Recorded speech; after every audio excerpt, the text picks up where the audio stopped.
ప్రియమైన దేవుని బిడ్డలారా, పరిశుద్ధాత్మ అభిషేకము పొందుకోవడానికి వాక్యము ఎలా ఉపయోగపడుతుంది అనే అంశమును ధ్యానించడానికి మిమ్మల్ని ప్రేమతో ఆహ్వానిస్తూ ఉన్నాను.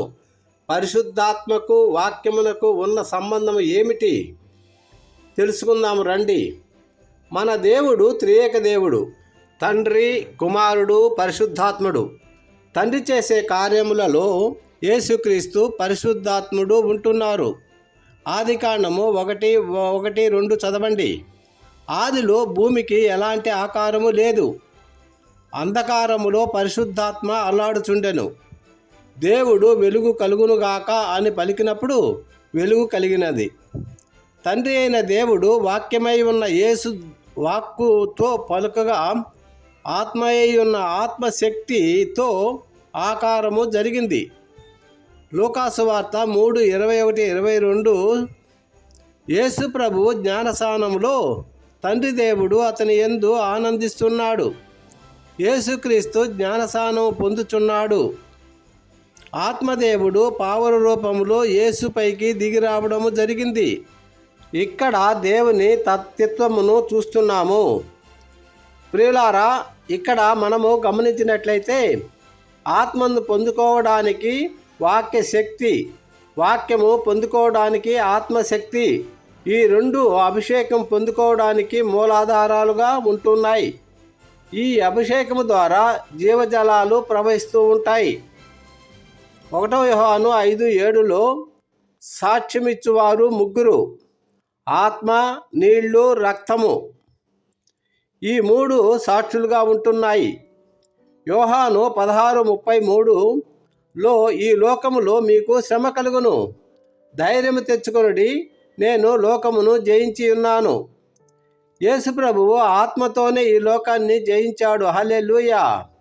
మార్కు 1:16 యేసు ప్రభువు ఇక్కడ పేతురును మనుషులను పట్టువారినిగా చేశాడు.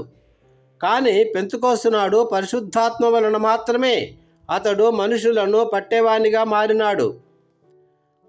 దేవుని వాక్కు పలకడానికి, బోధించడానికి ఒక మనిషికి శక్తి దేవుని పరిశుద్ధాత్మ అభిషేకించే శక్తి నుంచి వస్తుంది.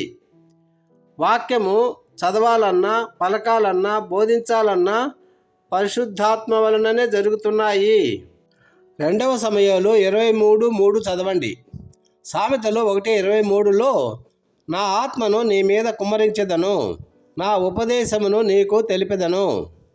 రెండవదిగా దేవుని వాక్యమునకు ఉన్న శక్తి దేవుని పరిశుద్ధాత్మ అభిషేకమే. యోహాను 6:63 ఆత్మయే జీవింపచేయున్నది. నేను మీతో చెప్పి ఉన్న మాటలు ఆత్మయు జీవమునై ఉన్నవి. ఎఫెసీ 6:17 దేవుని వాక్యమును, ఆత్మ ఖడ్గమును ధరించుకొనుడి. ఖడ్గము పనిచేయాలంటే శక్తి కావాలి. ఆ శక్తే పరిశుద్ధాత్మ. మూడవది, సాక్షిగా నిలబెట్టడానికి శక్తి, బలము దేవుని వాక్యము ద్వారా, పరిశుద్ధాత్మ ద్వారా కలుగుతుంది. జీవితమే సాక్షిగా మారాలంటే వాక్యమును, పరిశుద్ధాత్మ శక్తి కలిగి ఉండాలి. అపోస్తుల కార్యము 4:31 అపోస్తులు ప్రార్థన చేయుచుండగా ఆ చోటు కంపించెను. పరిశుద్ధాత్మతో నిండిన వారై దేవుని వాక్యమును బోధించుట శక్తికి వచ్చింది. రోమీయులకు 15:19 పౌలు పరిశుద్ధాత్మ ద్వారా వాక్యమును సంపూర్ణముగా బోధించారు. నాలుగవది, వాక్యము బోధించబడుతున్నప్పుడు అక్కడ దేవుని కార్యములు పరిశుద్ధాత్మ ద్వారా జరుగుతుంటాయి. అపోస్తుల కార్యము 10:44 పేతురు ఇంకా మాట్లాడుచుండగా అతని బోధ విన్న వారందరి మీదకి పరిశుద్ధాత్మ దిగెను. హల్లెలూయా. అపోస్తుల కార్యము 15:7 అన్యులకు వాక్యము పౌలు చెప్పుచుండగా అక్కడ పరిశుద్ధాత్మ వారికి అనుగ్రహించెను. ఐదవదిగా, పరిశుద్ధాత్మ దేవుడు వాక్యము ద్వారా స్వస్థతను, విడుదలను అనుగ్రహిస్తున్నాడు. వాక్యము బోధించినప్పుడు ఆ వాక్యములో ఉన్న ఆత్మశక్తియే ఒక వ్యక్తికి శారీరక, మానసిక, ఆత్మీయ శక్తిని అనుగ్రహింపబడుతుంది. యేసు ప్రభు వారు అతని వాక్కును పంపి స్వస్థపరిచాడు. కీర్తన 107:20 ఆయన తన వాక్కును పంపి వారిని బాగు చేసెను. లూకా 6:19లో యేసు ప్రభు వాక్యము బోధించుచుండగా ప్రభావము ఆయనలో నుండి బయలుదేరి వారిని స్వస్థపరిచను. యోహాను సువార్త 1:1-12 వరకు చదవండి. ప్రియులారా, సృష్టి అంతటా సృష్టికర్త అయిన త్రియేక దేవుని ఛాయలు కనిపిస్తున్నాయి. కాలము 3 భాగాలు: భూత, భవిష్యత్, వర్తమాన కాలములు. అలాగే కాలము, స్థలము, పదార్థము, ఈ 3. పొడవు, వెడల్పు, ఎత్తు, ఈ 3. ఈ విధముగా సృష్టిలో త్రియేక మర్మము నిక్షిప్తమై ఉన్నది.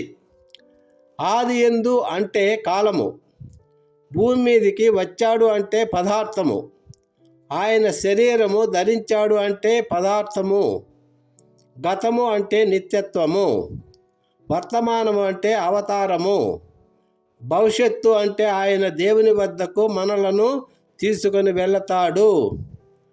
ఫిలిప్పు 3:10 చదవండి. యేసుక్రీస్తు చేసిన అద్భుతాలు 7. యేసు నీళ్లను ద్రాక్షరసముగా మార్చాడు. 2వది, ప్రధాని కుమారుణ్ణి బాగు చేశాడు. 3వది, 38 సంవత్సరముల నుండి జబ్బుతో పడి ఉన్న రోగిని స్వస్థపరిచాడు. 5,000 మందికి ఆహారం పెట్టాడు. 5వది, సముద్రం మీద నడిచాడు. 6వది, గుడ్డివాని కండు తెరిచాడు. కుష్ఠరోగులను స్వస్థపరిచాడు. 7వది, చచ్చిన లాజరును యాయీరు కుమారుని బతికించాడు. ఆయన పునరుత్థానుడైన తర్వాత చేపల వలను తీరమునకు లాగించారు. హల్లెలూయా! ఇది ఎంత గొప్ప అద్భుతం! ప్రియులారా, ఈ విన్న వాక్యము మీలో ఫలింపజేయమని ప్రార్థిస్తున్నాను. దేవుడు మిమ్మల్ని, మీ కుటుంబాలను బహుగా దీవించి ఆశీర్వదించి కాచి కాపాడునుగాక. Amen. Thank you Jesus. God bless you all.